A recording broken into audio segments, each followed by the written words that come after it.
Bonsoir à tous et à toutes. Bienvenue dans ce nouveau numéro de votre émission L'Entretien. Vous le savez, cette émission vous parvient tous les jeudis quand il est 21h30. Ce premier numéro, c'est d'ailleurs le premier de l'année 2016. Mes voeux les meilleurs à tous et à toutes. Ce soir, nous recevons sur ce plateau M. Alpha Ba. Il est informaticien et il est également concepteur d'une application appelée Vinous Afrique. Et nous allons parler des NTIC, les nouvelles technologies de l'information et de la communication. Monsieur Ba, bonsoir. Bonsoir. Et merci d'avoir accepté notre invitation. Nous allons parler ce soir des nouvelles technologies de l'informatique et de la communication. Alors, dites-nous, quel est votre parcours personnel et professionnel? Ok, premièrement, merci de m'avoir sur votre plateau. C'est un honneur d'être le premier invité de la nouvelle année 2016 et donc je vous souhaite à vous et vos auditeurs une bonne et heureuse année, pleine de succès, de santé et de bonheur. Mon parcours personnel, bon, j'ai grandi en Guinée, j'ai fait l'école primaire ici, le collège et le lycée et après le bac, je suis allé aux États-Unis, là où j'ai fait ma formation en informatique, là où j'ai eu mon bachelor degree en computer science, ce qui est l'équivalent de l'informatique ici.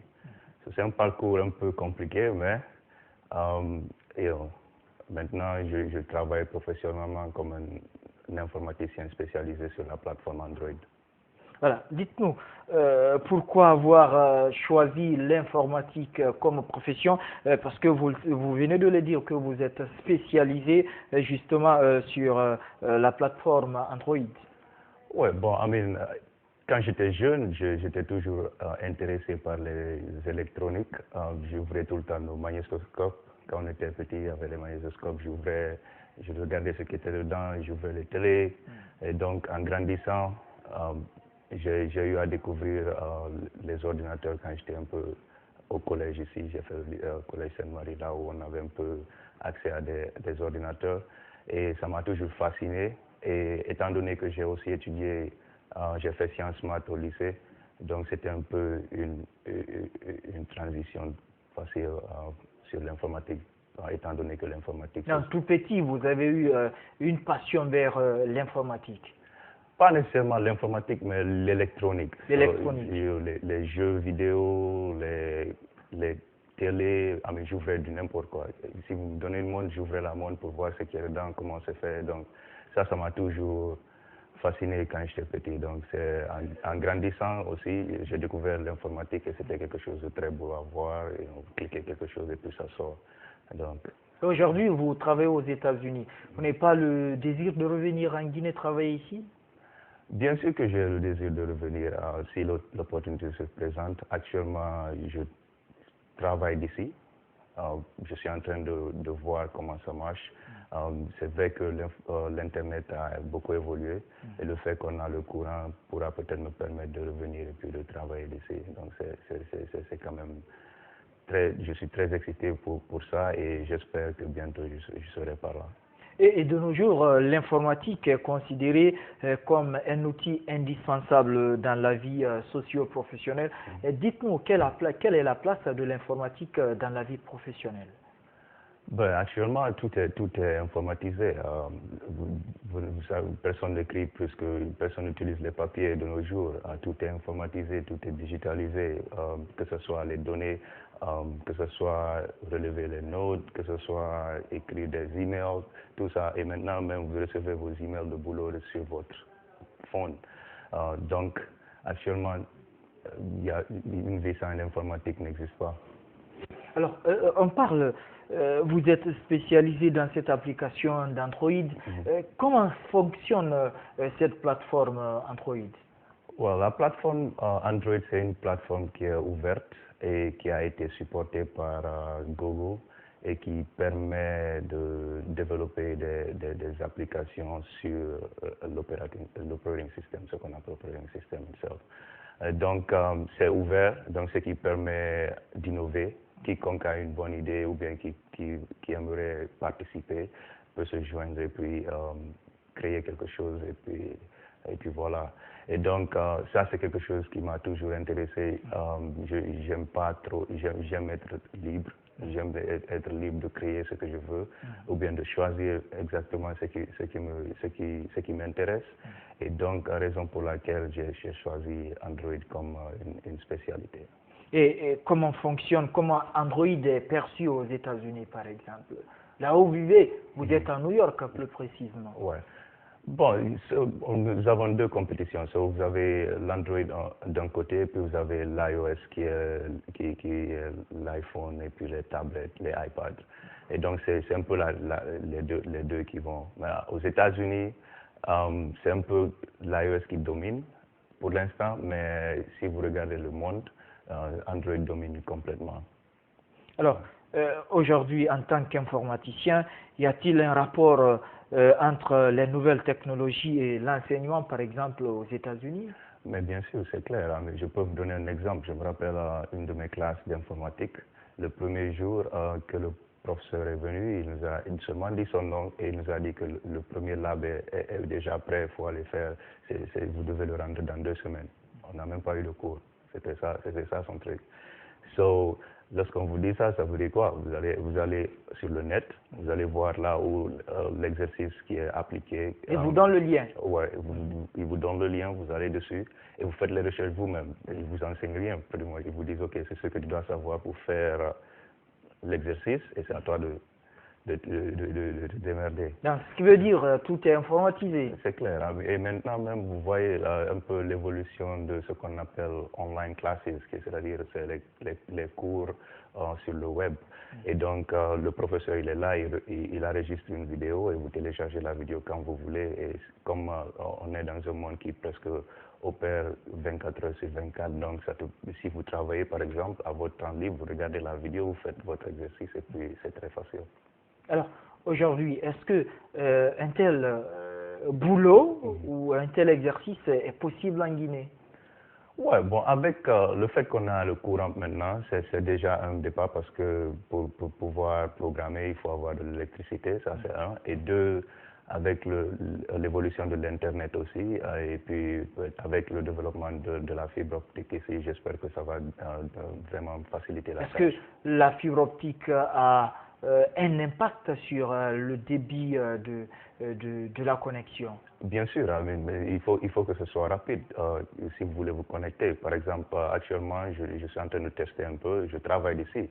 Là, après, si je vais au boulot, je travaille des heures américaines. C'est un truc que je suis en train de voir, d'expérimenter, de voir comment ça se passe. Parce que vous savez, aujourd'hui, vous pouvez travailler de n'importe où si vous avez accès à l'Internet. Et ça, c'est un truc que nous pouvons profiter étant Guinéens et puis vivant ici et puis contribuer. Donc, vous êtes là, vous travaillez pour les États-Unis dans une entreprise américaine et étant ici et par le biais de l'Internet. Et comment ça se passe? Bon, pour nous, par exemple, nous avons ce qu'on appelle un repo qui s'appelle GitHub pour les techniciens qui regardent. C'est un peu privé, c'est pour la compagnie. Et donc, vous avez vos projets que vous devez, par exemple, je travaille sur beaucoup d'applications de notre compagnie. Et donc, j'ai, par exemple, un délai de 3 mois pour finir un certain projet. Et donc, chaque jour, j'ai une tâche que je dois accomplir et puis je transmets ça sur le web. Et puis, quiconque qui est aux États-Unis aussi peut avoir accès à ce code et puis il télécharge le code et puis il voit ce que j'ai fait. Si c'est bon, sinon, et puis on change. Donc, c'est une manière de dire que les nouvelles technologies ont fait un rapprochement entre les États. C'est clair. Aujourd'hui, comme je le disais, vous pouvez être ici et puis si vous avez accès à l'Internet, vous pouvez faire ce que vous voulez. Vous avez accès aux États-Unis, vous avez accès à l'information là-bas. Vous pouvez facilement vous connecter avec les informaticiens qui sont là-bas et puis travailler ensemble. Aujourd'hui, l'un des programmes du professeur Alpha Condé dans l'enseignement supérieur, c'est un étudiant, une tablette. Comment est-ce que vous analysez ce concept? C'est une bonne idée.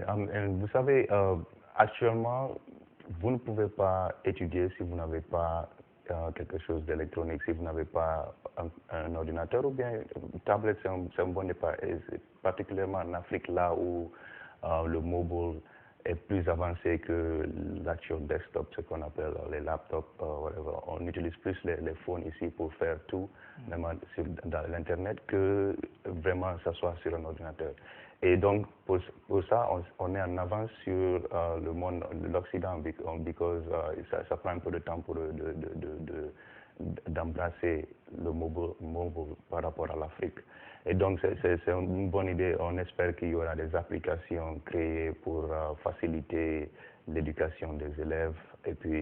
Et aussi, comme je vous ai dit, l'online web, c'est un peu un bon programme au cas où les élèves auront accès aux cours qui sont quelque part. Par exemple, je peux vous donner un exemple d'un website qui s'appelle Coursera. Bon, c'est en anglais, mais je suis sûr qu'il y a l'équivalent en français. Vous avez des professeurs des plus grandes universités du monde qui vous donnent des cours gratuitement. Et donc, si vous avez accès à ça ici, vous avez accès à l'Internet, vous pouvez télécharger la vidéo et puis apprendre. Par exemple, moi, actuellement, si je veux, j'apprends. Je n'ai pas besoin d'aller à l'école. Je sais où trouver ce que je veux apprendre et puis j'apprends. C'est simple. Est-ce que vous pensez que l'Afrique rentrait tardivement dans les antiques, je veux parler des nouvelles technologies de l'information et de la communication? C'est clair que nous avons beaucoup à faire, spécialement en matière d'embrasser la nouvelle technologie. Je peux vous donner un exemple. Lorsque je suis venu ici, bon, je cherchais, par exemple, où aller en ville. Donc, je dis que je vais utiliser le GPS. Les gens me disent non, c'est la Guinée, le GPS ne marche pas, c'est comme ça. Je dis, mais attends, la Guinée, c'est pas sur une autre planète. J'ai mis le nom de là où j'allais et puis ça m'a donné la direction, je suis parti. Vous voyez, donc, c'est un peu ça, quoi. C'est avoir la mentalité, changer un peu la mentalité qui serait importante, embrasser la technologie. Il y a de la technologie ici qui résout des problèmes et même si ça n'existe pas, quelqu'un quelque part a déjà inventé quelque chose, il suffit de prendre et puis de l'appliquer à l'Afrique. Donc c'est des problèmes, mais c'est aussi des opportunités, spécialement pour les jeunes. Est-ce qu'on peut proposer des solutions pour que l'Afrique rentre définitivement dans le concert des grandes nations? Ouais, l'informatique sera clé.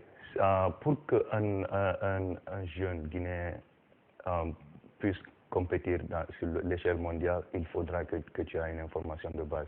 Quelle que soit ta formation, même si tu fais la comptabilité, tu dois utiliser les softwares qui sont liés à la comptabilité. Donc c'est un outil indispensable si vraiment on veut que le futur guinéen soit solide et qui nous permettra aussi de nous développer très facilement dans les prochaines années. Aujourd'hui, vous avez conçu une application qu'on appelle Zinews Afrique. Dites-nous comment est venue l'idée de concevoir une application. Bon, c'est deux étapes. Sur la première étape, c'est que comme je vis aux États-Unis et je veux vraiment savoir ce qui se passe en Afrique en général et puis la Guinée en particulier, et donc c'était très difficile de trouver les informations que je veux. Deux, on ne parle de la Guinée ou bien de l'Afrique que s'il y a des morts ou bien il y a des maladies ou bien il y a des guerres. On présente l'Afrique toujours de façon négative. Exactement. Et donc, je me disais qu'il y a quand même peut-être des sites locaux ici qui parlent de la Guinée. Et donc, je suis allé sur le net. Bon, vous avez les sites comme Guinée News. Mais là aussi, il fallait que je fasse les recherches tout le temps. Et après, il fallait que je télécharge le lien de ce site. Quand je finis de lire ce qui m'intéresse là-bas, je cherche encore un autre. Et donc, j'en avais marre de faire tout ça. Donc, j'ai décidé de prendre tous les liens qui m'intéressent, regardant l'Afrique et de les mettre sur une petite application. La première application que j'ai créée, c'était seulement pour moi, personnellement, pour utiliser, pour me faciliter la vie, pour ne pas avoir à sauter chaque jour. Et après un bon moment, mes amis ont commencé à me demander où tu prends tes informations et puis ils m'ont vu utiliser l'application, ils m'ont demandé de leur passer l'application. Et c'est comme ça un peu que j'ai vu que vraiment il y avait un intérêt et les gens étaient intéressés pour ça et donc j'ai décidé de l'ouvrir au public. Et comment fonctionne cette application appelée Zinews Afrique? Bon, le corps de l'application, c'est que ça vous donne un peu les snippets, les titres des dernières nouvelles soit de votre pays. Lorsque vous téléchargez l'application, on vous donne une option de choisir vos pays favoris. Actuellement, on a plus de 10 ou 12 pays, notamment la Guinée. Si par exemple la Guinée est votre pays préféré, vous choisissez la Guinée et puis lorsque vous lancez l'application, vous verrez un peu la liste je crois on a 10 à 12 sites guinéens qui sont là, qui vous donnent leurs dernières informations. C'est un peu des snippets, ça vous donne un peu une idée de qu'est-ce qui se passe exactement au pays. Et après, si l'article vous intéresse, l'application vous amène sur le site web du site concerné. Et donc, ça facilite la tâche un peu pour vous. Et aussi, ça vous permet de découvrir certains sites que peut-être vous n'aurez jamais entendu parler. Et donc, ça couvre les pays individuels et aussi les pays africains en général. Et c'est en français et en anglais aussi. Et actuellement, on a plus de 150 à 170 sites africains consacrés à l'Afrique sur l'application. Voilà. Tout de suite, on va marquer une pause et derrière, on se retrouve pour la deuxième partie de l'émission.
Voilà, Monsieur Ba, j'aimerais tout de suite vous poser cette question.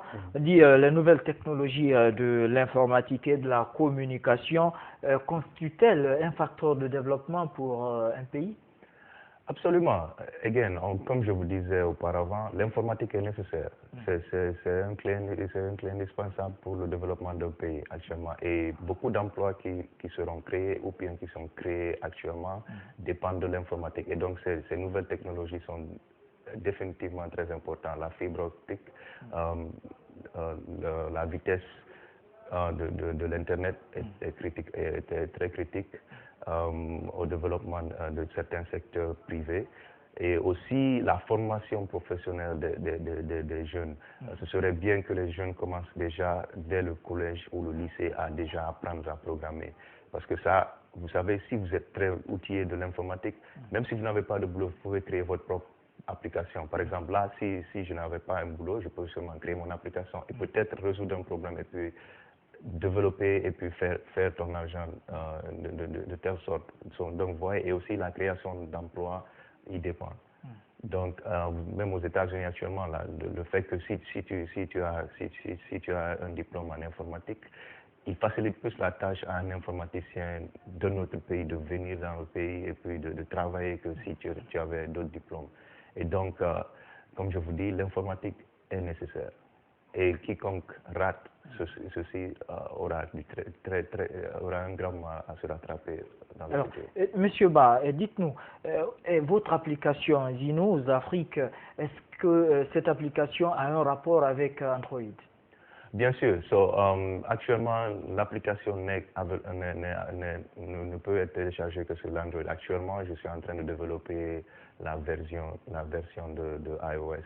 Mais oui, c'est l'un des choix que j'ai fait pour Android 1. Je suis spécialiste en Android et aussi, c'était un peu ma façon de contribuer au développement de l'Afrique parce que je pense que si les gens ont accès à l'information, il y a de bonnes choses qui se passent en Afrique. Il y a des nouvelles technologies qui sont développées en Afrique, il y a des business qui sont développés en Afrique. Ce n'est pas seulement les guerres qui sont en Afrique, les gens vivent, les gens se développent et donc un peu avoir accès, donner accès aux gens à cette application est un peu ma façon de contribuer. Et aujourd'hui, cette application, est-ce qu'elle est connue ailleurs qu'en Guinée ou aux États-Unis? Parce que vous nous avez dit qu'aux États-Unis, vos amis ont découvert cette application avec vous. Mais est-ce qu'il y a d'autres pays qui connaissent déjà l'application Zinous? Bien sûr, on est, comme je vous ai dit, on supporte 12 pays actuellement, si mon maths est correct. Et aussi, la plus grande critique qu'on nous dit, c'est pourquoi ne pas ajouter tous les autres pays. Et donc, on a un téléchargement de plus de 50 000. Donc, je pense que les gens sont un peu intéressés.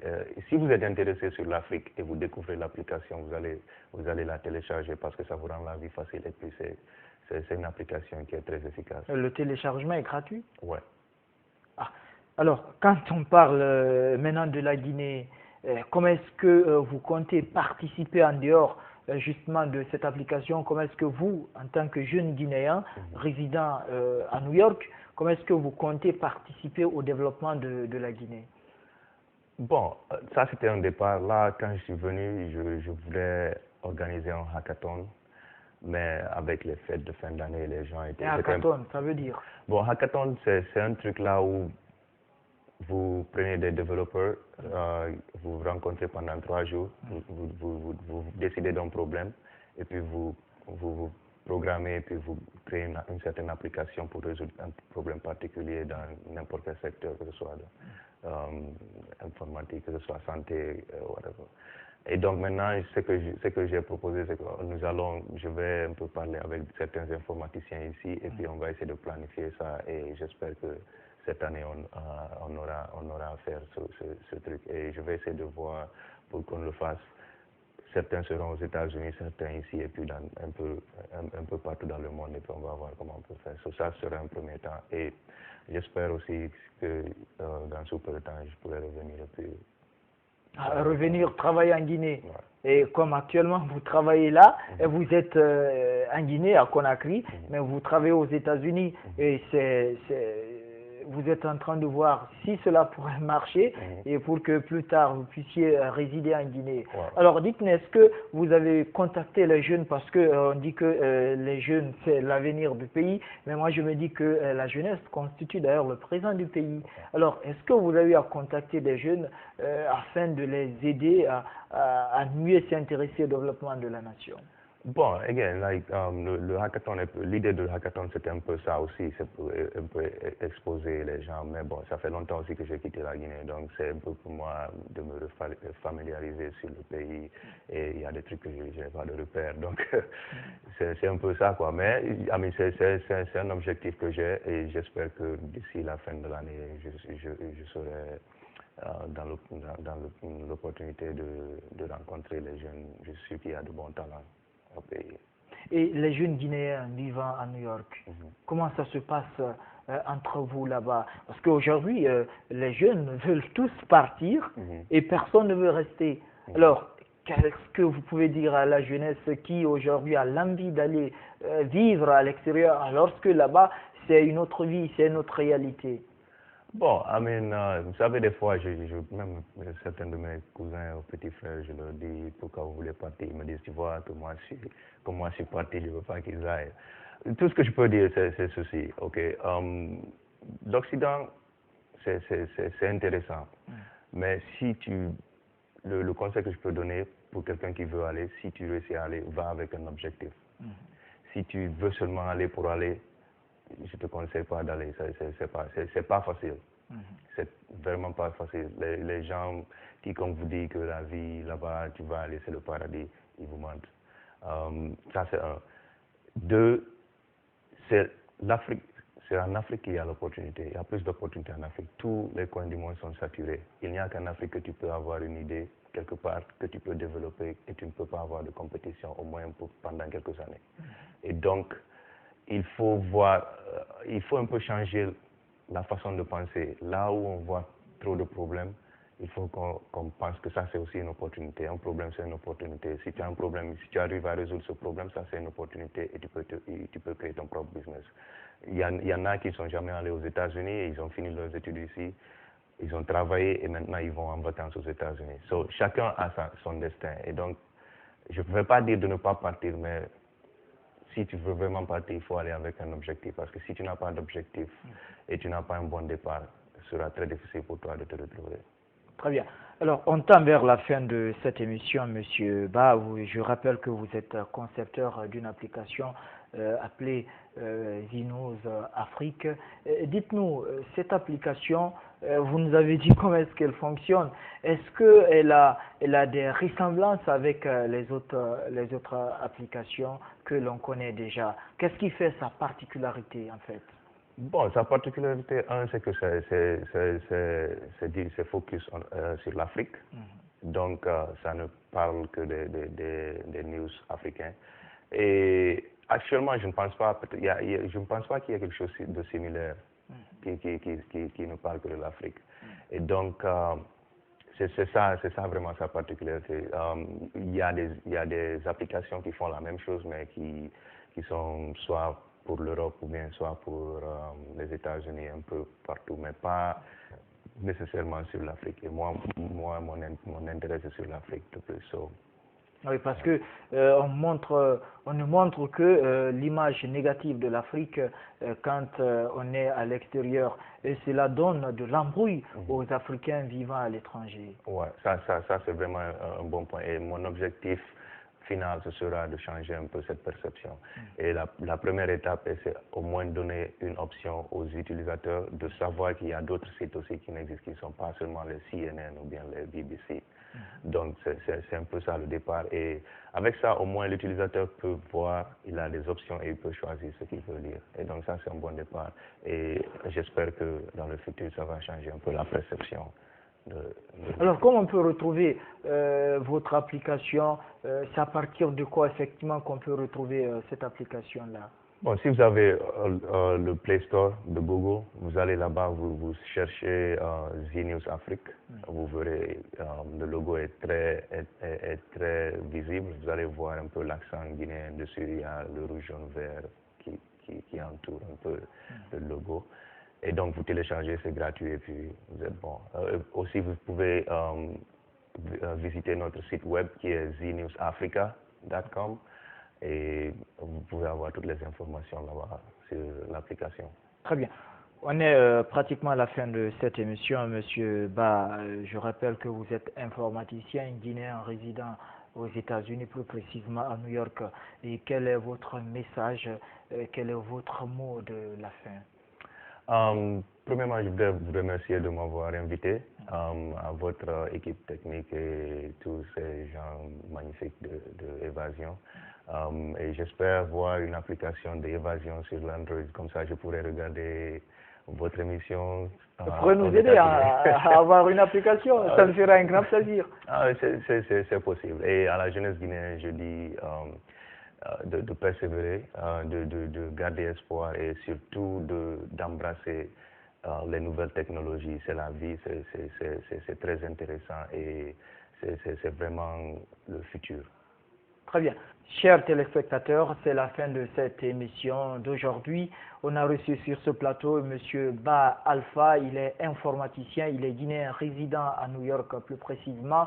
Il est informaticien et concepteur d'une application appelée Zinos Africa. Ce fut un réel plaisir pour moi ce soir de vous servir.